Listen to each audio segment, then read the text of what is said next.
memahami branding, marketing, selling secara sederhana dalam 2 menit. Saya Reza Wibisono, saya menciptakan Mastery Scale Up Meta Ads metode 75, formula Meta Ads pertama di Indonesia yang didesain khusus untuk lembaga dan yayasan fundraising. Metode ini menjadi standar baru dalam membangun mesin donasi yang stabil, terukur, dan scalable. Branding adalah bagaimana value dari produk dan layanan Anda bisa tersampaikan ke benak customer Anda. Di dalam branding, menurut saya ada beberapa hal yang harus diperhatikan. Yang pertama adalah bagaimana menyampaikan corporate value. Yang kedua, bagaimana menyampaikan brand value. Ini ada rumusannya sendiri untuk menciptakan brand value. Dan yang ketiga adalah brand positioning.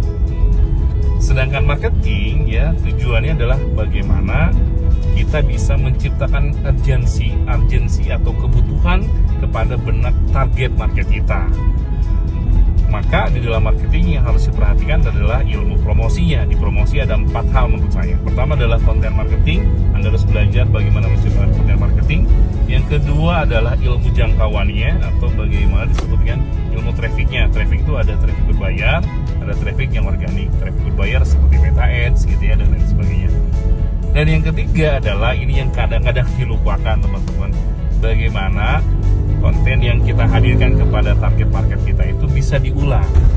Maka saya biasa sebut dengan hukum pengulangan atau law of repetition. Kenapa ini penting? Karena untuk mempengaruhi target market kita membutuhkan beberapa kali, beberapa waktu. Tidak mungkin orang bisa terpengaruh hanya karena 1 kali tayangan.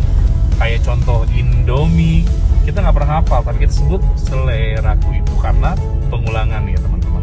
Dan yang keempat adalah ilmu komunikasinya. Nanti saya bahas deh.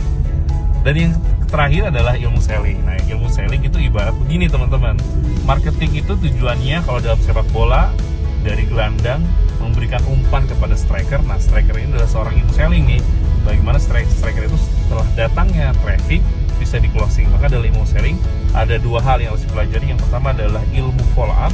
Yang kedua adalah ilmu service excellence. Itu ya teman-teman. Ini sederhana saja. Sampai ketemu di lain kesempatan. Assalamualaikum warahmatullahi wabarakatuh.